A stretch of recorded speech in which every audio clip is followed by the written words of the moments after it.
The small coffee shop was nearly empty when Laura Bennett walked in from the rain. She shook the water from her umbrella and looked around at the quiet space. Only 3 other customers sat scattered at different tables focused on their laptops or phones. Laura ordered her usual black coffee and found a seat by the window where she could watch the storm outside. She pulled out her notebook and stared at the blank page. For 2 weeks she had been trying to write something, anything, but the words would not come. Her publisher was waiting for the first draft of her new novel, and Laura had nothing to show. The pressure was building, and every blank page felt like a failure.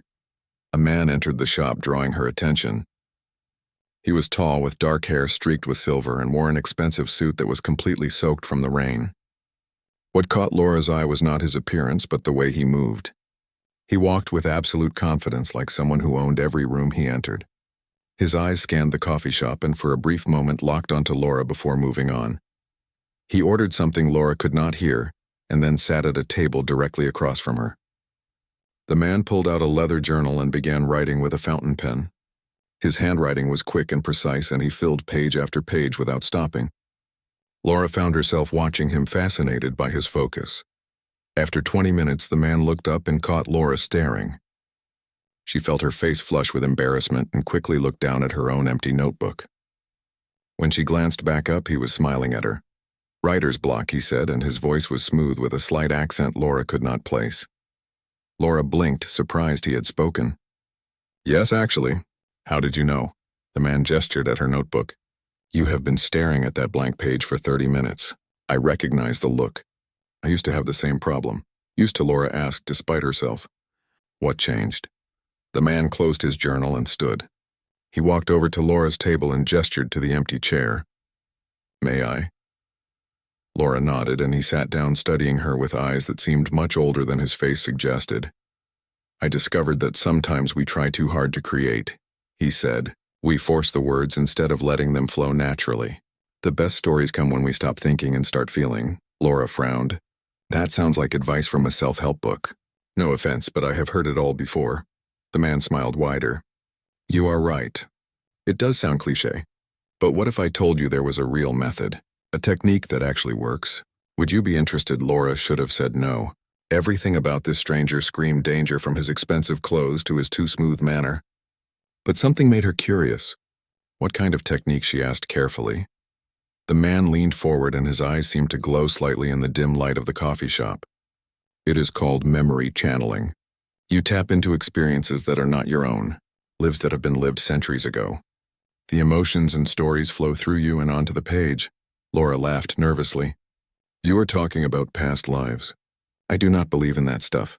"Neither did I," the man said seriously, "until I tried it. Now I write bestsellers every year. My readers think I have an incredible imagination, but the truth is, I am simply remembering what others lived." He reached into his jacket and pulled out a small card. On it was printed a name, Victor Cross, and an address. "Come to this location tomorrow night at 8, he said. "I host a small group of writers who use this technique.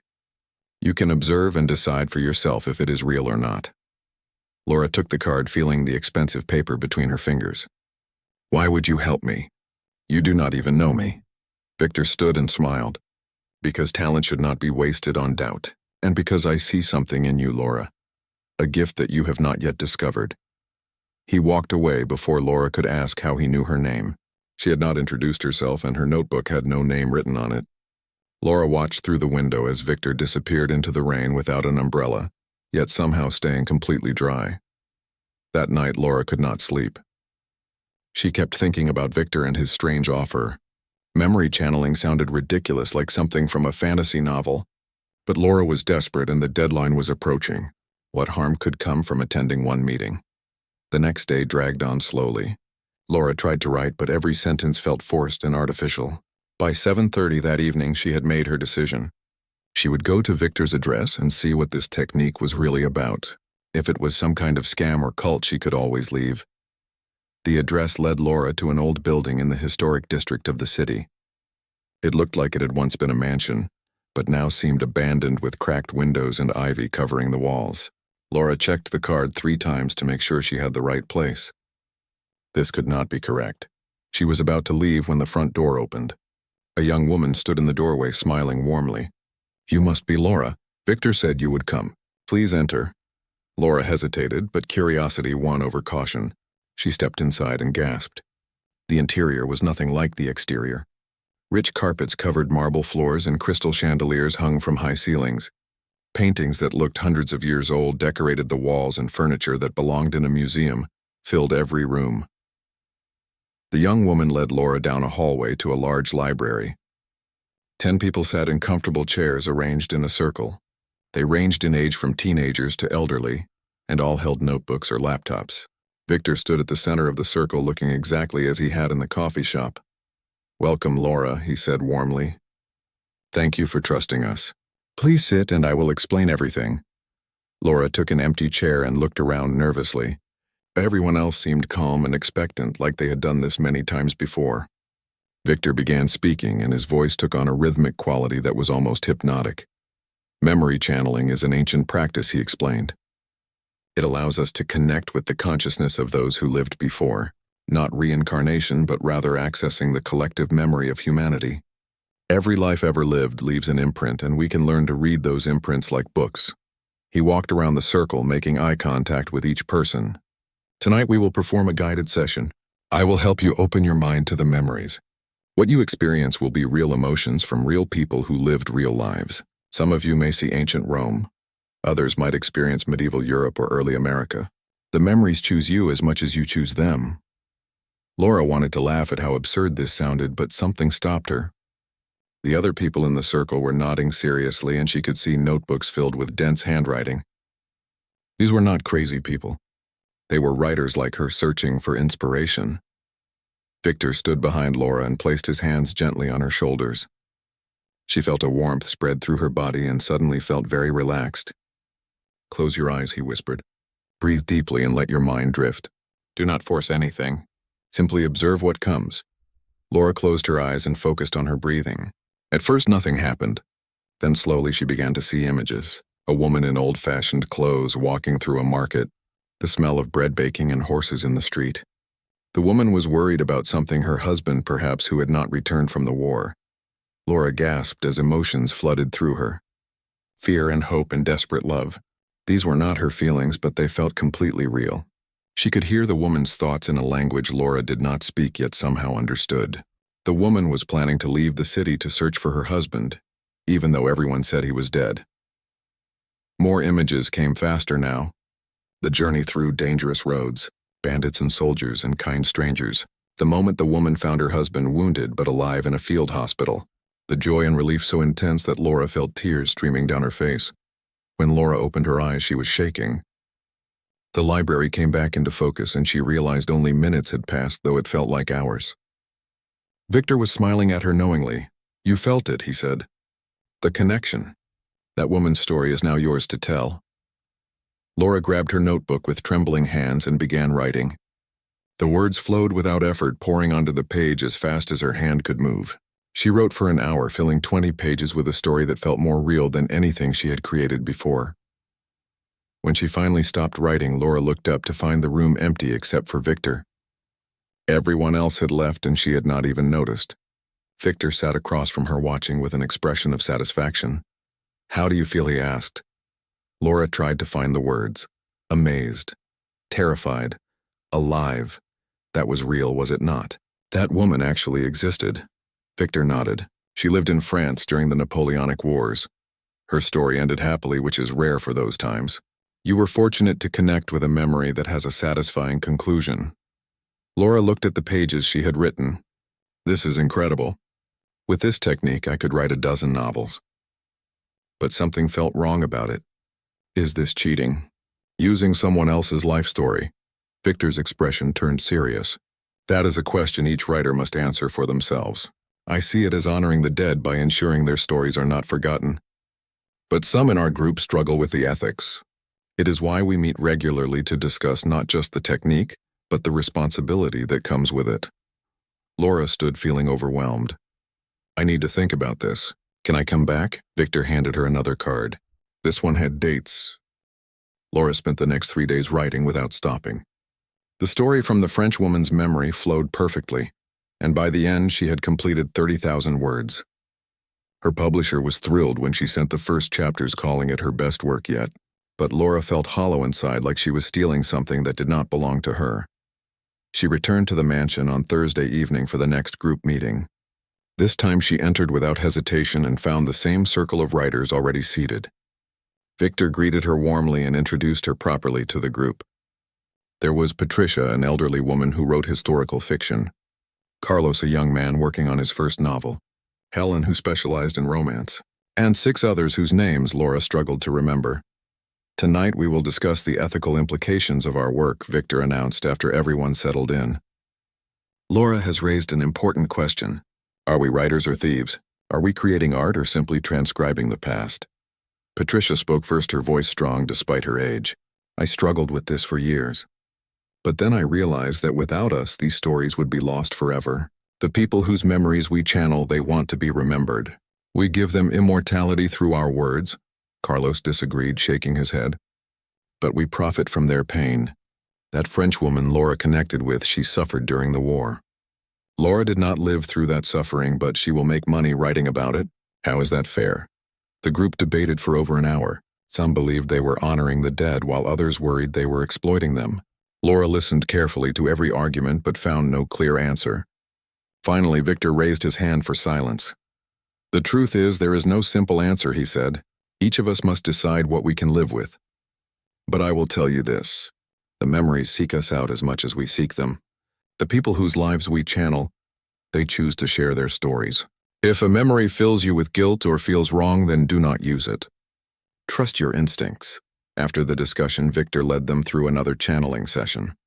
This time, Laura connected with a man who had been a soldier in World War I. The memories were brutal and horrifying, showing the reality of trench warfare and poison gas. Laura broke the connection after only minutes, unable to handle the intensity. She opened her eyes, gasping, and found Victor kneeling beside her chair. "That was a difficult memory," he said gently. "Not all stories are meant to be told. Some are too painful even for us." Laura nodded, still shaking. "How do you handle it? The dark memories? The suffering?" Victor's expression became distant. "I have channeled thousands of memories over the years. Some have been beautiful and others have scarred me. I cope by remembering that I am a witness. I cannot change what happened, but I can ensure it is not forgotten. That gives meaning to the pain." Over the next 2 months, Laura became a regular at the group meetings. She channeled dozens of memories from different time periods and cultures. She wrote about a woman in ancient Egypt who worked as a healer, a man in colonial America who fought for independence, a child in Victorian England who survived poverty and built a successful business. Her writing improved dramatically, and her publisher began planning a whole series of novels. Laura's name appeared on bestseller lists, and critics praised her historical accuracy and emotional depth. She was becoming successful beyond her wildest dreams. But the guilt grew stronger with each story. The turning point came during a channeling session in late October. Laura connected with a memory that felt different from the others. It was a woman in modern times, perhaps only 50 years ago. She lived in a small town and worked as a librarian. The memory was mundane at first, showing daily routines and simple pleasures. Then Laura felt the woman's secret. She had discovered something hidden in the library basement. Old documents that proved a local family had committed terrible crimes decades ago. The woman planned to expose the truth, but before she could, someone killed her. Laura felt the moment of death, the shock and pain, and then nothing. Laura screamed and broke the connection. She jumped from her chair, backing away from the circle. Everyone stared at her in concern, but Laura barely noticed. "That woman was murdered," she gasped. "Recently, and the killers are still alive." Victor stood quickly and guided Laura to a quiet room away from the group. He poured her water and waited until she stopped shaking. "Tell me everything," he said seriously. Laura explained the memory in detail. The woman's name had been Ruth Carter, and she lived in a town called Millbrook, about 2 hours from the city. She had found documents proving that the wealthy Harrison family had been involved in fraud and possibly murder in the 1960s. Ruth was killed in 1975, and her death was ruled an accident. Victor listened without interrupting. When Laura finished, he sat back with a troubled expression. "This is why I warn new members about opening doors that cannot be closed. You have connected with an unresolved death. The memory sought you out because it wants justice. What am I supposed to do with this?" Laura demanded. "Go to the police. They will think I am crazy. I cannot prove any of it. The memory is not evidence, Victor agreed. You are correct. The authorities would dismiss you, but you have a choice. You can ignore what you learned and move on, or you can investigate quietly and see if there is real evidence to support the memory. Laura spent a sleepless night thinking about Ruth Carter. She researched the woman online and found an old obituary. Ruth had died in a fall down her library's stairs, ruled accidental. There were no surviving family members, and the case had been closed for decades. The next day, Laura drove to Millbrook. The town was small and old-fashioned, with a main street that looked frozen in time. The library where Ruth worked still stood, and Laura entered, feeling a strange sense of familiarity. She had seen this place through Ruth's memories, but being here physically was different. The current librarian was a friendly woman named Claire, who was happy to show Laura around. When Laura mentioned Ruth Carter, Claire's expression changed. "Oh yes, Ruth," she said sadly. "She died before I was born, but everyone still talks about her. Such a tragedy." Laura asked careful questions and learned that Ruth had been working on a historical project before her death. She had been cataloging old town records and newspapers. Claire led Laura to the basement where boxes of documents still sat untouched after 50 years. Laura spent hours searching through the papers. Most were boring town records and meeting minutes. But then she found what Ruth had discovered. A series of letters between Harrison family members discussing how they had forced a competitor out of business using illegal methods. Another family had lost everything, and one member had died under suspicious circumstances. The documents were explosive, but Laura faced a problem. If she revealed them, people would ask how she found them in boxes no one had touched for decades. She could not explain without mentioning the memory channeling. That evening, Laura returned to the mansion and found Victor in his study. She showed him photographs of the documents and explained her dilemma. Victor studied the papers carefully, then looked at Laura with newfound respect. "You have found something that could destroy a powerful family," he said. "The Harrisons still have influence in Millbrook. They will fight to protect their reputation. Are you prepared for that battle?" Laura thought about Ruth Carter, a woman who had died seeking justice and whose story had been forgotten. Through the memory, Laura had seen Ruth's courage and determination. She owed it to Ruth to finish what she started. "I am prepared," Laura said firmly, "but I need help. How do I reveal this information without exposing our group?" Victor smiled. "I have been waiting years for someone in our circle to face this challenge. Most writers are content to channel memories for entertainment, but you want to use them for justice. I can help you, but first you must understand the risks." He led Laura deeper into his study to a locked cabinet. Inside were files on dozens of cases similar to Ruth's, unresolved deaths and forgotten crimes. Victor had been channeling memories for 20 years and had collected evidence on many of them. "This is the real purpose of our group," he explained. "Yes, we help writers overcome blocks and create stories, but more importantly, we give voice to the voiceless. We solve mysteries that the world has forgotten. And we do it carefully, protecting both ourselves and the memories we serve." Laura looked through the files, amazed. There were cases going back centuries, some of which Victor had already helped resolve through anonymous tips and carefully planted evidence. He had built a network of contacts in law enforcement and media who trusted his information without asking too many questions. For Ruth's case, Victor had a plan. He would have an associate claim to be doing research on town history and accidentally discover the documents. The information would be leaked to journalists who specialized in historical investigations. The Harrison family would face public scrutiny and perhaps legal consequences. "It will take time," Victor warned. "Perhaps months or years. But justice delayed is better than justice denied." Laura agreed, and they began working together. Over the next weeks, she channeled more memories from Ruth, filling in gaps and finding additional evidence. She learned about Ruth's life, her dreams, and her courage. The woman became real to Laura, not just a memory, but a person deserving of justice. Spring arrived, and Laura's life had completely transformed. She had published 2 novels based on channeled memories, and both had become bestsellers. Her publisher was eager for more, and Laura's bank account finally showed real success. But the money felt secondary to the deeper work she was doing with Victor's group. She had helped solve 3 more cold cases by channeling memories of victims who died with secrets. A woman from the 1980s who knew about corporate pollution.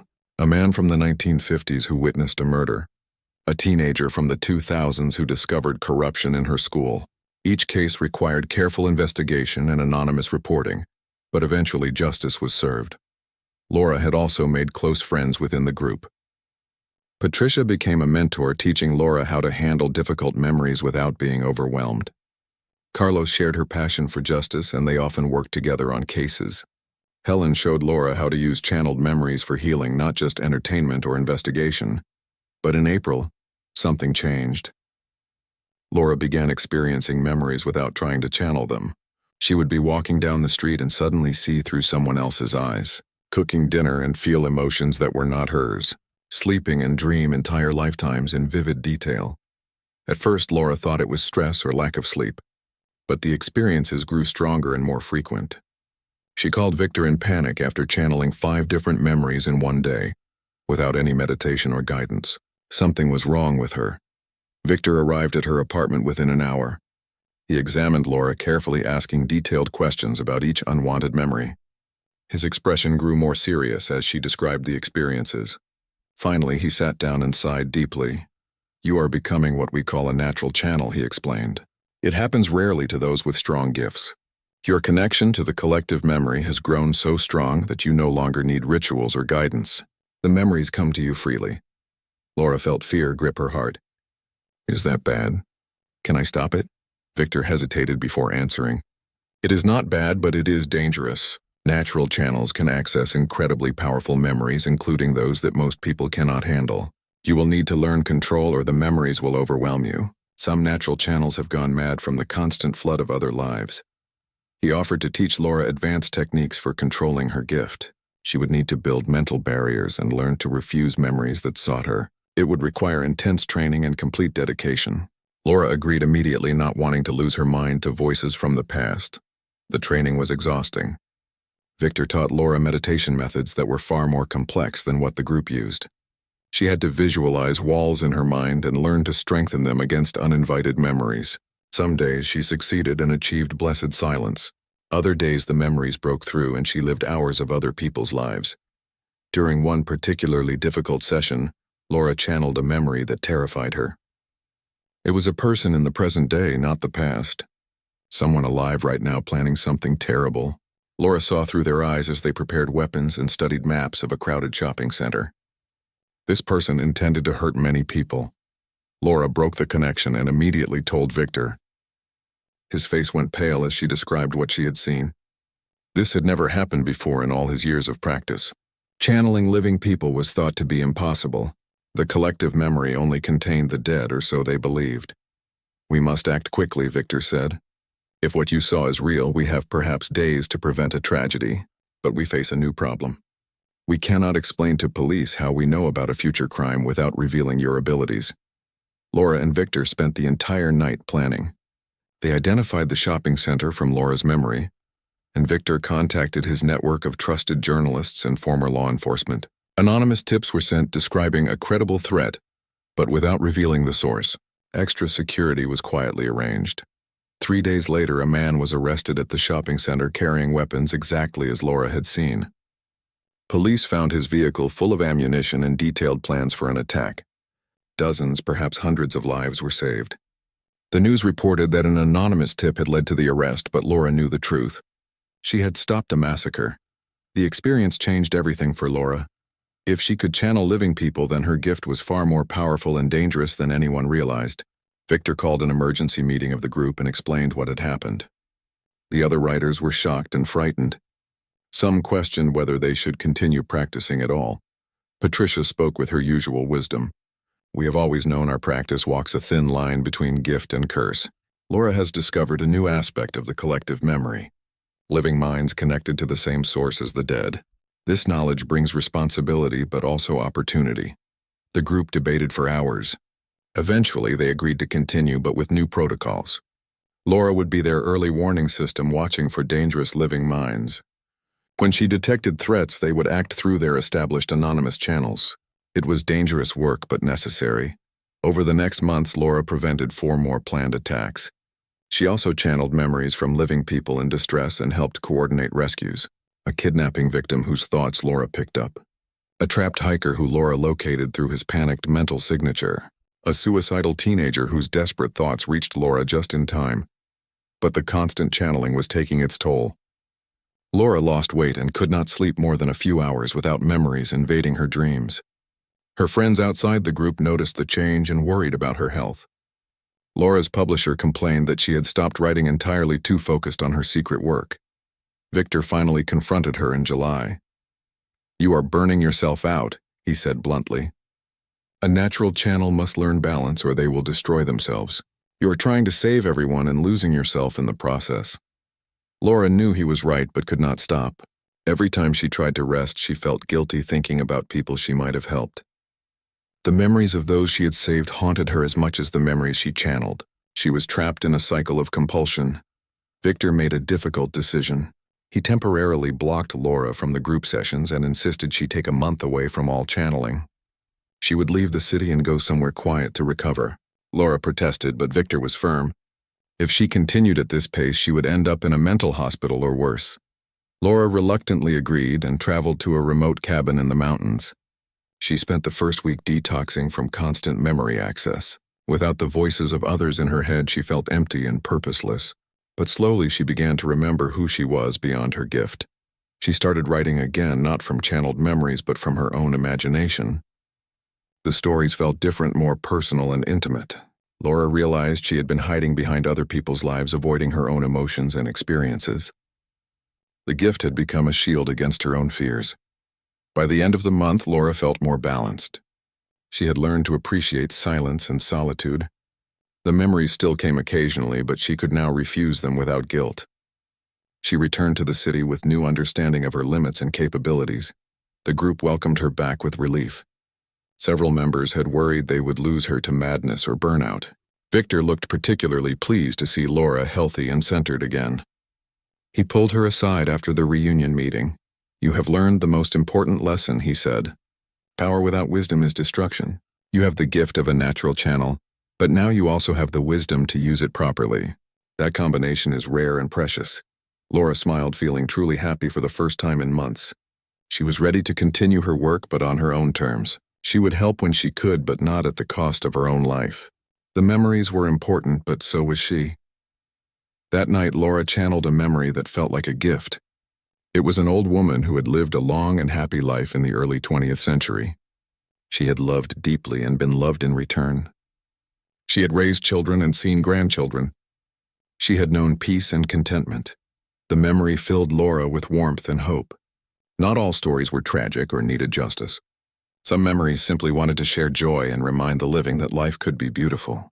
Laura wrote down the old woman's story not for publication but for herself, a reminder of what she was fighting to protect. The months that followed brought new challenges and discoveries. Laura continued to develop her abilities, but now with proper boundaries.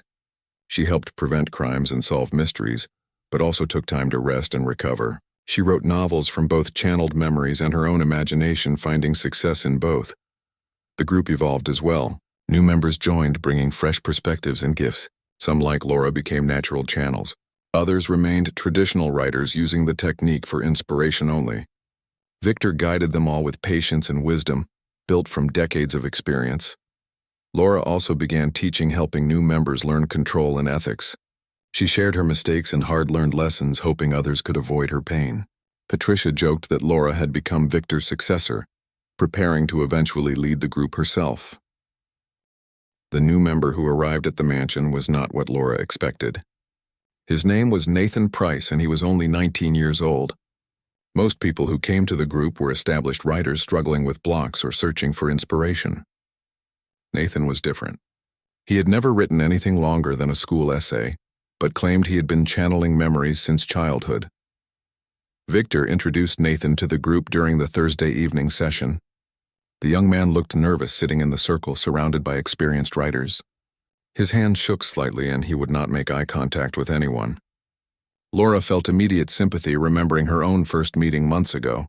"Nathan has a unique situation," Victor explained. "He has been experiencing what we call spontaneous channeling for most of his life. He thought he was going insane until he read an article about collective memory and realized what was happening. He reached out to me asking for help." Patricia leaned forward with interest. "How many memories have you channeled, Nathan?" Nathan's voice was quiet when he answered. "Hundreds, maybe thousands. They come all the time, day and night. I cannot control them. Sometimes I am at work and suddenly I am someone else living in a different time. I have lost jobs because people think I have seizures or mental problems. Laura recognized Nathan's struggle. He was experiencing what she had gone through when she became a natural channel, but without any training or support. The poor young man had been suffering alone for years, not understanding his gift. After the group session, Laura approached Nathan while others were leaving. She introduced herself and offered to help him learn control. Nathan looked at her with desperate hope in his eyes. "You really think you can help me stop them?" he asked. "Not stop them," Laura said gently. "But I can teach you to manage them. To build barriers and choose when to channel instead of being overwhelmed constantly. It takes work, but it is possible. I promise." Over the next weeks, Laura worked intensively with Nathan. They met outside the regular group sessions, practicing the meditation and mental barrier techniques Victor had taught her. Nathan was a quick learner and desperately motivated. Within a month, he had achieved his first full day without an unwanted memory breaking through. But as Nathan learned control, something unexpected happened. Laura began having dreams about him. Not romantic dreams, but something stranger. She would see Nathan in different time periods living different lives. As a soldier in ancient Rome, a merchant in medieval China, a sailor in the age of exploration. Always the same face, the same essential person, but in different circumstances. Laura was confused by these recurring visions. She had never experienced anything like it before. She mentioned it to Victor during one of their private training sessions. His expression became very serious. "What you are describing sounds like soul recognition," Victor said carefully. "The ability to identify the same consciousness across multiple lifetimes. It is extremely rare even among natural channels. If you are truly seeing Nathan's past lives, then you have accessed a level of the collective memory that few ever reach." Laura felt overwhelmed. "I thought we only channeled other people's memories. Are you saying reincarnation is real?" Victor shook his head. "I am saying consciousness is far more complex than we understand. Perhaps what we call individual souls are actually patterns in the collective memory that repeat with variations. Or perhaps we are all connected in ways beyond current understanding. I do not have definitive answers, only theories." He advised Laura to explore this new ability carefully. If she could track consciousness across lifetimes, she might be able to help people understand their own patterns and break destructive cycles. But it was also dangerous territory that required great wisdom and restraint. Laura decided to tell Nathan about what she was seeing. They met at a quiet cafe and she explained her dreams. Nathan listened without interrupting, his expression unreadable. When she finished, he was silent for a long moment. "I have dreams like that too," he finally said. "I dream about you in different times. I saw you as a priestess in ancient Greece, a healer in Native American tribes, a teacher in colonial times. I thought I was just imagining things, but maybe it is real." Laura felt a chill run through her. If they were both seeing each other's past lives, that suggested a connection spanning centuries or longer. What did it mean? Were they somehow linked through the collective memory? Had they known each other before in other lives? Over the following months, Laura and Nathan explored this mystery together. They would channel simultaneously and compare notes on what they saw. The pattern became clear. They had lived multiple lives, and in many of those lives they had been connected, sometimes as friends or family, sometimes as rivals or enemies, but always their paths crossed. The discovery raised profound questions. If past lives were real, did that mean fate or destiny existed? Were they meant to find each other in this lifetime? And what was the purpose of their connection? Patricia offered insight when Laura shared the discovery with the group. She had been studying the collective memory for decades and had her own theories. Perhaps consciousness exists in patterns that naturally attract similar patterns across time. Like musical notes that harmonize, certain souls resonate with each other and keep finding ways to interact. Not everyone in the group accepted the idea of reincarnation or soul recognition. Carlos was particularly skeptical, arguing that humans were seeing patterns where none existed. Helen believed it was romantic thinking that people wanted to believe rather than truth. The debates were intense but respectful. Laura did not try to convince anyone. She simply continued exploring the phenomenon with Nathan. They discovered they could sense each other through the collective memory even when apart. If Nathan was in distress, Laura would feel it, and vice versa. They had become connected in ways that went beyond normal friendship, but the connection brought complications. Nathan began developing romantic feelings for Laura.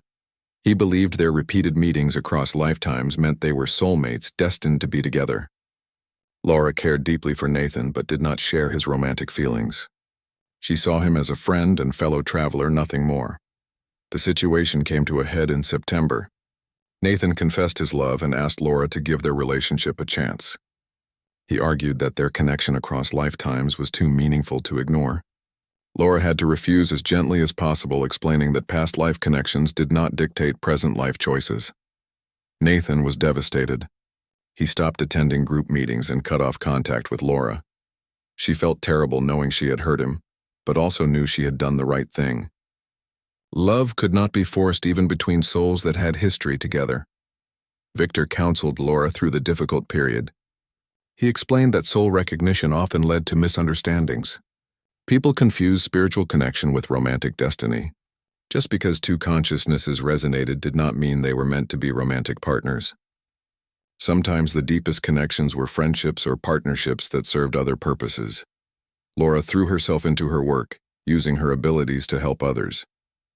She channeled memories for her writing, producing another best-selling novel. She worked with Victor's network to solve cold cases and prevent crimes. She taught new members of the group, helping them develop their gifts safely. But she missed Nathan. His absence left a hole in her life that she had not expected. They had been developing a deep friendship before his romantic feelings complicated everything. Laura hoped that with time Nathan would heal and they could reconnect as friends. In November, Nathan finally reached out. He apologized for his behavior and admitted he had been wrong to assume their connection meant romance. He had spent the past months in therapy, working through his feelings and gaining perspective. He wanted to return to the group and rebuild their friendship if Laura was willing. Laura was overjoyed and welcomed Nathan back. Their friendship resumed, but with better boundaries and clearer communication. They continued to explore their past life connections, but now with understanding that the relationship in this lifetime was defined by present choices, not past patterns. The experience taught Laura important lessons about the collective memory and human relationships. The past informed the present but did not control it. Consciousness might persist across lifetimes, but free will remained paramount. People had to choose their own paths regardless of what came before. As winter approached, Laura reflected on her journey since that rainy day in the coffee shop. She had discovered abilities beyond imagination and faced challenges that tested her limits. She had made mistakes and learned from them. She had helped people and been helped in return. The collective memory was vast, containing all of human experience across time. Laura had barely scratched the surface of what was possible. There were layers of understanding she had not yet reached, and mysteries she could not yet solve, but she was content with the slow process of discovery. One evening, Victor called a special meeting. He had an announcement that would change everything for the group.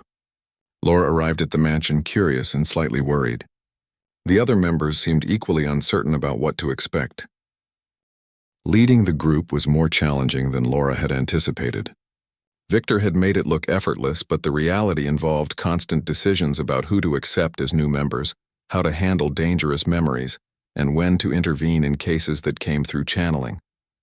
Laura felt the weight of responsibility every day. Her first major test came in January when a new member named Rachel Morgan joined the group.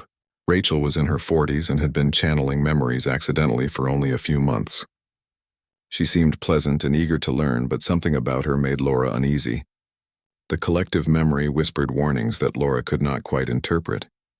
During Rachel's first guided channeling session, something went wrong. She connected with a memory that was dark and violent. A serial killer from the 1970s who had never been caught. Rachel began speaking in the killer's voice, describing murders in graphic detail. Other group members looked disturbed, and Nathan moved to break Rachel's connection. But before he could act, Rachel opened her eyes and smiled. The expression was wrong, somehow too cold and predatory. She looked around the circle, studying each person like potential victims. Laura realized with horror that Rachel had not just channeled the killer's memory. She had invited his consciousness to inhabit her. Everyone out now, Laura commanded, and her voice carried authority she had learned from Victor. The group members quickly left the library, leaving only Laura, Patricia, and Rachel. The older woman grabbed Laura's arm and whispered urgently, "This is possession, not channeling. The consciousness has taken control. We must force it out before it embeds permanently." Laura had heard of possession in theory but never witnessed it. Victor had warned that opening to the collective memory created vulnerability. If a person's will was weak or they invited darkness in, then malevolent consciousness could take hold. It was the greatest danger of their practice and the reason careful training was essential. Rachel stood and stretched like she was getting comfortable in a new body. Her voice when she spoke was not her own. Such interesting minds you all have, so much knowledge about death and memory. I chose the right host to bring me back. You are not staying, Laura said firmly and positioned herself between Rachel and the door. You are a memory, nothing more. You have no power here except what Rachel gives you, and we will take that power away. The consciousness wearing Rachel's face laughed. You think you can force me out, little girl? I have been waiting in the dark for decades for someone weak enough to let me in. Rachel opened the door willingly because she wanted to experience what I experienced. She is curious about murder. Laura felt cold understanding. Rachel had not accidentally connected with the killer. She had sought him out deliberately. Some people were drawn to darkness, and the collective memory contained plenty of it. Rachel's pleasant exterior had hidden a fascination with violence. Patricia began chanting in a language Laura did not recognize. The old woman had studied ancient practices related to consciousness and memory. Light began to glow around her hands as she worked to sever the connection between Rachel and the killer's consciousness. The entity fought back. It made Rachel's body thrash and scream. It reached for weapons, anything that could be used to harm them. Laura and Patricia struggled to restrain her while continuing the ritual, to force the consciousness out. Minutes felt like hours as they battled for Rachel's soul. Finally, with a sound like tearing fabric, the connection broke. The killer's consciousness was expelled back into the collective memory and Rachel collapsed. When she opened her eyes again, they were her own, filled with fear and confusion. What happened, she whispered. Laura helped Rachel sit up but kept her distance. You invited a killer's consciousness to possess you. Why would you do something so dangerous? Rachel began crying. I wanted to understand what makes someone kill. I thought if I experienced it through memory, I could write a true crime book. I did not know it would take control. Patricia shook her head in disappointment. This is exactly why we screen new members carefully. The collective memory is not a game or entertainment. It contains real consciousness, including those of evil people. You must approach it with respect and caution, never curiosity about darkness. Laura made the difficult decision to expel Rachel from the group permanently. The woman had violated their core principles and endangered everyone. Rachel protested, claiming she deserved a second chance, but Laura was firm. Some mistakes could not be forgiven when they put the entire group at risk. The incident shook Laura's confidence. She had failed to see Rachel's true intentions and nearly allowed something terrible to happen. Victor reassured her that even experienced leaders made mistakes. What mattered was how she handled the crisis and protected the group. In the months that followed, Laura implemented stricter screening for new members.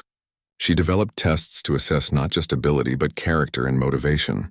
The group became smaller but stronger, composed of people who truly respected the collective memory and its power. Laura also deepened her own abilities. She could now channel multiple memories simultaneously and track consciousness across vast spans of time. She discovered she could sometimes communicate with the dead through the collective memory, having conversations with consciousness that had passed on. It was both beautiful and lonely knowing she could speak with those beyond life, but never bring them back. Her writing evolved to reflect her deeper understanding. She published a novel that explored consciousness and memory in ways that made readers question the nature of existence. Critics called it profound and unsettling. Laura knew she was sharing truths that most people were not ready to accept. Nathan became her closest confidant and ally in leading the group. Their friendship had strengthened after working through his romantic feelings. He brought energy and innovation while Laura provided wisdom and caution. Together they made a good team. In June, something extraordinary happened. Laura channeled a memory from the future. It should have been impossible since the collective memory supposedly only contained what had been lived. But Laura experienced events that had not yet occurred. A natural disaster that would strike the city in 3 months, killing thousands unless warned. She immediately told Victor, who looked shaken. I have heard rumors of future channeling but never witnessed it. If true, it means the collective memory exists outside normal time. Past, present, and future are all accessible to those with sufficient ability. Laura spent weeks verifying the future memory, comparing it against current events and conditions. Everything aligned too perfectly to be coincidence. She had seen a real possible future. The question was whether warning people would change that future, or if some events were fixed points that could not be altered. She decided to act. Through their network, Laura and Victor arranged anonymous warnings to city officials. They could not explain the source of information, but provided enough specific details to be taken seriously. Emergency preparations were made and evacuation plans updated. When the disaster struck in September, it was less devastating than Laura had seen. Hundreds died instead of thousands. The early warnings had saved lives but could not prevent the tragedy entirely. Laura felt the weight of those who still died, wondering if she could have done more. Victor helped her process the guilt. "You cannot save everyone," he reminded her. "Some things are beyond our control. What matters is that you used your gift to reduce suffering. That is all any of us can do." As autumn arrived, Laura reflected on her first year leading the group. She had faced possession, future channeling, and ethical dilemmas that had no clear answers. She had made mistakes and learned from them. The work was harder than anything she had ever done, but also the most meaningful. The group had grown in wisdom, if not numbers. Members supported each other through difficulties and celebrated successes together. They had solved a dozen cold cases, prevented several crimes, and helped countless people find peace through remembered stories. Laura's own writing had taken a back seat to leadership responsibilities. Her publisher was patient but wanted new material. Laura promised a book by spring but was not sure she could deliver. The collective memory demanded so much of her time and energy. One evening, Patricia approached Laura with a suggestion. "You are trying to do too much alone."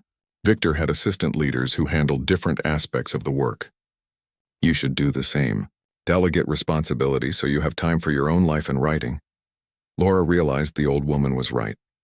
She appointed Nathan to handle new member screening and training. She asked Carlos to coordinate the justice investigations. Helen took over the emotional support role, helping members process difficult memories. Laura kept final decisions but shared the daily burden. The change made immediate difference. Laura had time to write again and completed her next novel by December. She also had energy for relationships outside the group. She reconnected with old friends who had been neglected during her intense year. She even started dating, though explaining her unusual work remained challenging. Victor's health had been declining, but he rallied for the winter solstice celebration. The group gathered at the mansion HFY